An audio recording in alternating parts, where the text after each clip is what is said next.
আনা যায়।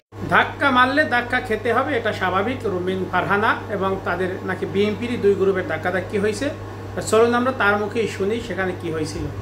করতে পারতাম, গুন্ডা আনতে চাইলে গুন্ডা আনা যায়, অসুবিধা হয় না। একজন আমাকে ধাক্কা দিয়েছেন, পাঞ্জাবে পড়া হয়, একজন ধাক্কা দিয়েছেন, তারপরে আমার লোক তো বসে থাকবেন, আমি তো একজন মহিলা। এবং পরে যখন আমার লোকজনকে মারধর করেছে, আমার লোকজন জবাব দিয়েছে। সিম্পল।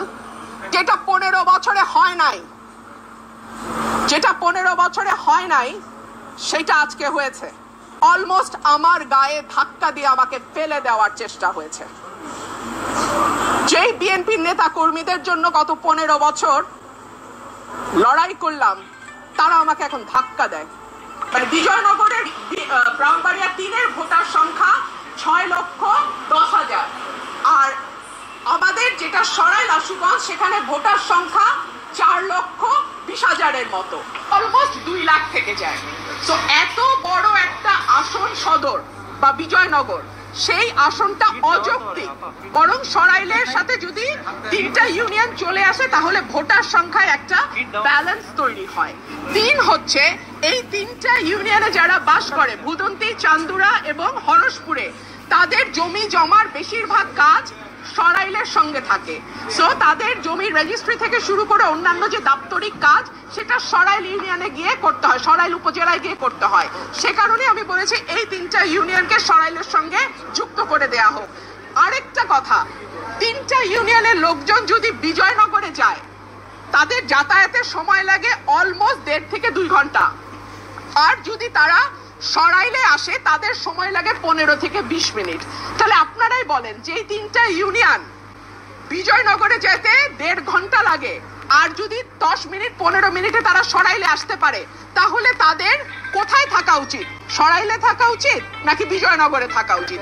এই প্রশ্নগুলোই আমি নির্বাচন কমিশনে তুলেছিলাম।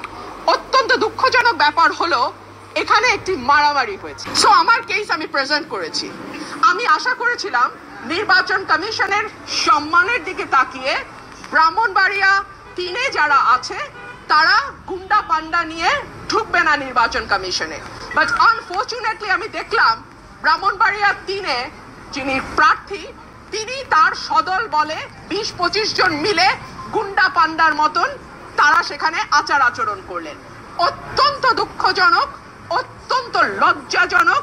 এবং আমি মনে করি এটা কমিশনের যে ভাবমূর্তি, যে গাম্ভীর্য এবং যে সম্মান, সেইটার সঙ্গে এটা যায় না।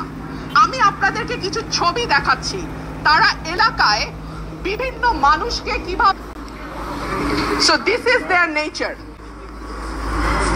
হ্যাঁ, এখনো ইলেকশন আসে নাই, একটা সীমানা নির্ধারণ নিয়ে এলাকায় এইভাবে তারা পিটিয়ে, ব্রাহ্মণবাড়িয়া 3-এর যিনি আছেন, তিনি এইভাবে পিটিয়ে পিটিয়ে মানুষকে স্বীকারোক্তি নিয়েছেন।